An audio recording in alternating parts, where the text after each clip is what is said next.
semuanya, selamat datang di ulasan spesial kita kali ini. Musim sepak bola Eropa 2025-2026 ini baru aja resmi ditutup. Dan wow, benar-benar gila sih perjalanan musim ini. Berdasarkan data dan fakta yang udah kita himpun, hari ini kita bakal bedah tuntas momen-momen paling krusial yang terjadi di lapangan hijau. Nah, pertanyaannya sekarang setelah peluit panjang terakhir ditiup, siapa yang akhirnya tersenyum lebar bawa piala, dan siapa yang harus tertunduk nangis di akhir musim? Kita bakal bahas semuanya, mulai dari gelar juara yang absolut banget, sampai ke drama air mata di zona degradasi yang, sumpah, nyesek banget karena cuma beda poin super tipis. Oke, coba perhatikan angka fantastis ini, 94. Ini bukan sekedar angka biasa ya. Ini adalah total poin luar biasa yang sukses dikumpulkan sama Barcelona buat ngunci gelar juara La Liga musim ini. Mereka tuh benar-benar mendominasi Liga, nyaris tanpa celah sedikit pun. Mari kita mulai dengan bagian pertama, dominasi sempurna Barcelona. Jadi gini, skuad asuhan Hansi Flick ini benar-benar nggak main-main. Kalau kita bedah datanya, ada 5 kunci utama kenapa El Barça bisa sekuat ini. Pertama, mereka jago banget di kandang sendiri. Terus, konsistensi posisi mereka tuh gila. Bayangin aja, mereka nggak pernah kegeser dari pucuk klasemen sejak pekan ke-25. Belum lagi lini depan mereka yang paling subur, pertahanan sekeras batu karang, dan pastinya performa gemilang dari para pemainnya yang merata banget. Dan ngomong-ngomong soal lini depan yang subur, angka-angka ini jelasin semuanya. Lini serang Barca itu menakutkan banget musim ini. Mereka sukses nyetak total 95 gol, jauh banget ninggalin rival abadi mereka Real Madrid, yang cuma mentok di 77 gol. Selisih 18 gol ini jadi bukti nyata betapa mematikannya racikan strategi menyerang Hansi Flick. Tapi jujur ya, dari semua statistik hebat tadi, rekor kandang mereka ini yang paling bikin geleng-geleng kepala. Gini, Barca tuh harus pindah-pindah stadion musim ini. Mulai dari Estadi Johan Cruyff, terus pindah ke Estadi Olympique Louis Companys, sampai akhirnya balik lagi ke Camp Nou. Biarpun nomaden, mereka malah nyapu bersih 18 kemenangan dari 18 laga kandang, nyetak 54 gol, dan dengerin ini baik-baik. Mereka cuma kebobolan 1 gol aja. 1 gol! Gila, ini sih nyaris mustahil. Lanjut ke bagian kedua kita hari ini, bintang lapangan dan penghargaan. Tentunya di balik tim juara pasti ada pemain-pemain yang bersinar terang kan? Yang menarik di sini adalah beda gaya dari dua raksasa Spanyol. Di satu sisi, ada Kylian Mbappe dari Real Madrid yang ibaratnya memikul beban serangan sendirian, sukses mencetak 25 gol. Tapi di sisi lain, coba perhatian Barcelona. Mereka nggak bergantung cuma sama satu orang. Golnya kebagi rata, dipimpin sama Lamine Yamal dan Ferran Torres yang masing-masing nyumbang 16 gol. Jadi gimana hasil akhir penghargaan individunya? Mbappe sukses bawa pulang trofi El Pichichi alias top skor Liga. Tapi sisa penghargaan bergengsinya diborong habis sama kubu Barcelona. Yamal sama Torres bagi rata trofi Zara sebagai pemain Spanyol tersubur.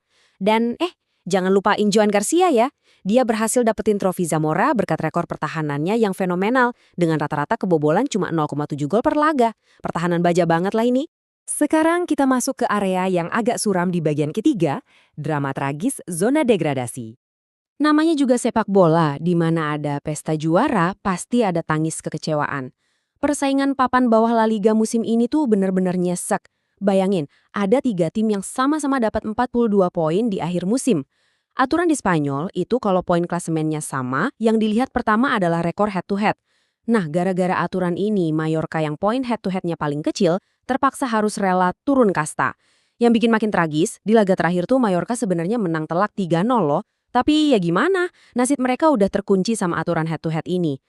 Dan ngomongin soal kejatuhan, nasib tim yang satu ini mungkin jadi anomali yang paling bikin shock se-Eropa musim ini. Girona. Kalian pasti masih ingat kan musim lalu? Mereka itu kuda hitam kesayangan semua orang, sukses tembus 3 besar, dan lolos ke Liga Champions. Musim ini mereka malah terjun bebas ke peringkat 19 dengan 41 poin. Dari main di kasta elit Eropa, sekarang malah terdegradasi ke kasta kedua. Bener-bener kebalikan 180 derajat. Tapi roda pasti berputar. Yuk kita naikin lagi semangatnya di bagian keempat, kejutan tiket Liga Champions. Mari kita alihkan pandangan ke peta persaingan kasta tertinggi Eropa buat musim depan. Coba tebak, siapa yang ngasih kejutan paling gila di Italia pada pekan terakhir kemarin? Ini benar-benar di luar dugaan sih. Jawabannya adalah Como. Beneran, Como sukses nyolong tiket Liga Champions secara ajaib banget setelah bantai lawannya 4-1. Di saat yang sama, raksasa-raksasa tradisional macam AC Milan sama Juventus malah tersandung lawan tim kecil di hari penentuan. Kesalahan fatal ini bikin Milan sama Juve gagal masuk zona Liga Champions dan malah kepeleset ke Liga Eropa.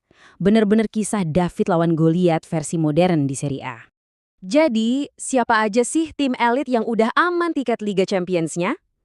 Dari Spanyol ada 5 perwakilan, pastinya Barcelona, terus Real Madrid, Villarreal, Atletico Madrid, dan Real Betis yang sukses ngunci tiket kelima. Kalau dari Inggris, Liverpool berhasil dapat slot terakhir, nyusul Arsenal, Manchester City, Manchester United, dan Aston Villa buat tampil di panggung termegah Eropa. Nah, melengkapi daftar tadi, dari Italia kita punya Inter Milan, Napoli, AS Roma, dan tentu saja sang pendatang baru kita, Como. Geser ke Jerman, ada Stuttgart yang tampil gemilang nemenin Bayern München, Dortmund, dan Leipzig. Dan dari Prancis, PSG, Lens, Lille, sama Lyon udah siap beradu taktik. Ini tuh racikan yang seru banget antara tim raksasa langganan dan wajah-wajah baru yang menyebarkan.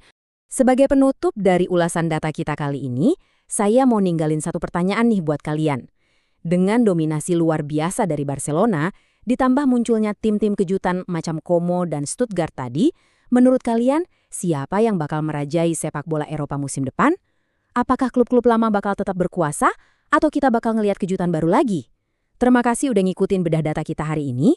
Semoga ulasan ini ngasih kalian gambaran seru tentang dinamika musim yang baru aja lewat. Sampai ketemu di ulasan menarik berikutnya.